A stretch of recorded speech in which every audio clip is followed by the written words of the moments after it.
que resolveram abdicar da própria profissão para cuidar dos filhos justamente por não confiar essa tarefa a terceiros. É o caso de Ana Flávia, que deixou de lado uma carreira como aeromoça para ser mãe em tempo integral.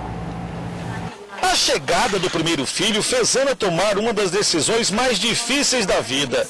Abandonar a carreira que ela tanto sonhou em conquistar, de comissária de bordo. Como eu trabalhava, ficava um período muito longo fora de casa, então eu não tinha uma pessoa assim de extrema confiança para deixar o meu filho, e eu também, o coração de mãe falou mais alto, né? De ter contato com meu filho, estar convivendo, acompanhar o desenvolvimento deles, e logo depois já veio o segundo e eu continuei aí na jornada de mãe. Hoje, com 2 filhos, Ana se desdobra para dar atenção como mãe. A profissão dos sonhos ficou no passado, mas com o tempo em casa, Ana desenvolveu um outro talento. Descobriu a profissão de compositora e cantora gospel.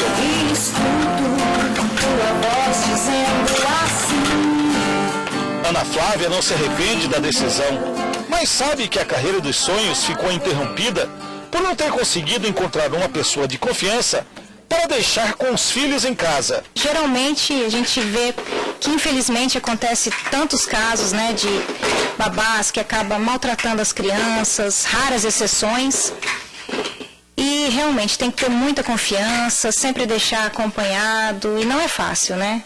E para facilitar a vida de quem precisa trabalhar e não tem com quem deixar os filhos, há 2 anos e meio, esta empresa faz a captação e a triagem de motoristas, babás e secretárias do lar. Dona Maria Emília descobriu na empresa a oportunidade de um novo trabalho. Aos 50 anos, ela está à procura de uma vaga de cuidadora de idosos, ou babá. E a senhora também tem outras coisas a mais a oferecer, a senhora é motorista também? Sim, tenho CNH na categoria B. Para a senhora não teria dificuldade nenhuma em trabalhar, então, como uma governanta de casa, por exemplo? Não teria, não. Assim, vamos dizer, acharia que não desse conta, né? Sim, dou conta sim, porque a gente já foi uma dona de casa há muitos anos, né? Sou casada há 44 anos. E resolveu trabalhar agora? Sim, porque se faz necessário. Além da entrevista por psicólogos e encaminhamento ao mercado de trabalho, a empresa especializada em triagem de pessoal faz também uma checagem rigorosa da pessoa que está atrás de uma vaga de trabalho. Uma tranquilidade e segurança para o empregador.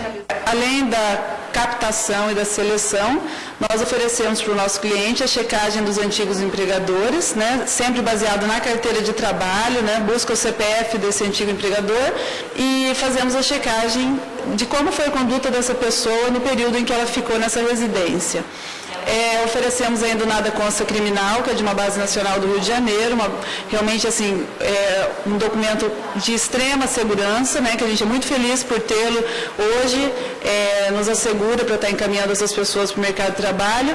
A avaliação psicológica é fundamental, temos uma empresa especializada que faz esse trabalho para nós e oferecemos ainda um treinamento. Logo no início da reportagem, nós mostramos o caso de Ana Flávia, comissária de bordo, que deixou essa profissão de lado para poder cuidar dos filhos, porque justamente não encontrou alguém para ficar com eles, alguém de confiança. Essa decisão que ela tomou foi muito difícil, mas em algum momento nós que somos mães temos de fazer alguns sacrifícios para garantir o bem-estar de nossos filhos. É mais que uma obrigação, é uma prova de amor. Vamos saber agora o que prevê o Estatuto da Criança e do Adolescente sobre essa questão da guarda responsável de crianças e adolescentes enquanto os pais estão ausentes. Aqui no estúdio comigo hoje está o conselheiro tutelar Adriano Ferreira. Boa tarde, Adriano. Boa tarde, Laura. Boa tarde a todos. O que diz a lei nesse sentido? Quem são as pessoas que podem ficar com crianças e adolescentes em casa? Precisa ser maior de idade em primeiro lugar? É interessante, senhora. É interessante que se recorra a uma instituição credenciada, igual mostrou na reportagem, uma empresa que pode se responsabilizar também por isso, que seja alguém maior de 18 anos para se responsabilizar também, civil, criminalmente, se for necessário, alguém que possa responder. A partir de 16 anos já se pode responder com os direitos legais, por exemplo, se pode votar. Mas é interessante sempre que seja alguém acima de 18 anos para que realmente possa ser responsabilizado. O Conselho Tutelar recebe muitas denúncias de maus tratos sofridos por crianças pela parte de pessoas que não são seus pais, pessoas cuidadoras delas, Adriana? Sim, Laura. Infelizmente recebemos, mas também infelizmente porque existe uma maior participação da sociedade. Hoje é fácil, é simples, buscando o número 100, faz uma ligação gratuita.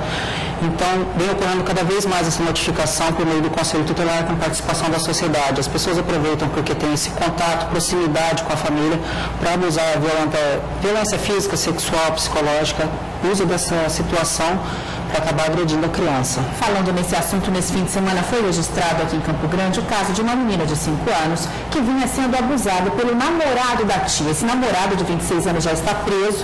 A tia, que é a irmã da mãe da criança, tem 17 anos, né? E eu gostaria de saber, pela lei, o que pode acontecer com essa tia ou com os pais dessa criança que deixavam ela sob a responsabilidade dessa moça, que é menor, né? Sim, como eu disse, é interessante que seja alguém acima de 18 anos, para que realmente seja responsabilizado pelo que está acontecendo. Nessa situação, peculiarmente, ela vai ser tida como vítima porque era ameaçada, porque ela sofria ameaças de... Por parte do namorado ou da criança. Exatamente. Caso ela acontece alguma coisa, ela poderia até morrer, mas ainda assim acredito que ela poderia ter tomado outras atitudes, evidenciado para a mãe, para a polícia, para o Conselho Tutelar, porque isso já ocorreu já há um certo tempo. Ela não tinha mais contato com o namorado e ainda assim ela mantinha a situação. E os pais? Pode ocorrer algo com eles diante de uma situação como essa? Porque se é um parente, você pressupõe que seja uma pessoa que cuide das crianças. E aí fica uma situação difícil justamente para os pais, né, Adriana? Isso, Guara. Nessa situação é delicado justamente por isso, porque está sendo com alguém que eles acreditam que essa pessoa está sendo responsável, eles acreditam que está deixando com alguém que vai cuidar. Não tem como eles ficam numa situação muito complicada por causa disso, mas os pais também têm uma responsabilidade. Quando eles deixam com alguém, deixam com alguma instituição, eles têm que saber primeiramente quem é essa pessoa, qual a capacidade, com quais pessoas ela se relaciona, qual o meio social que ela frequenta, quem é o namorado, se esse namorado vem com frequência, e também mantém o contato próximo com a criança, porque a criança que é afetada e é através do comportamento da criança que ela vai perceber se está ocorrendo alguma coisa ou não.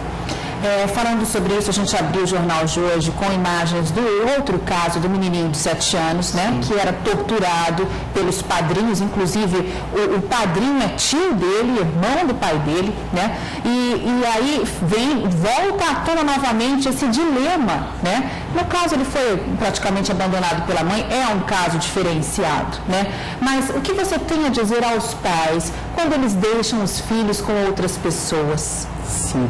Agora, primeiramente, o processo de ser pai começa antes de ser pai, antes de ser mãe. Quando o pai vai ser pai ou a mãe, todo o conjunto vai participar desse processo de ser pai e mãe, tem que ser pensado como eu vou conduzir a criação do meu filho. Eu vou ter tempo para ficar com ele, vou ter que abandonar meu emprego, eu vou poder abandonar meu emprego, eu vou ter condições de me manter financeiramente. Tem que pensar tudo isso antes, tudo isso tem que ser pensado antes. É um processo, não é o que acontece de uma hora para outra, como acontece na maioria das vezes, acontece, vão fazendo filhos, e sem pensar nas consequências. As crianças são criadas de forma um pouco largada, mas isso é um processo, tem que ser pensado antes. Como eu vou fazer? Como eu vou conduzir? Eu vou ter creche, vou ter CIF, vou ter escola, tem isso perto da minha casa, vai ficar longe? Como que eu vou fazer para levar longe? O pai vai ter tempo para cuidar? O pai vai ser participativo? A mãe é participativa? Então, tudo isso são pontos para serem levados em consideração. Isso que o Adriano acabou de falar é verdadeiramente planejar uma criança. Né? Isso é o filho que a gente planeja, né? Pensar em todos esses detalhes que depois fazem a diferença no final, né? Obrigada pelas informações, Adriano. Uma boa tarde para você. O Conselho Tutelar agradece, boa tarde.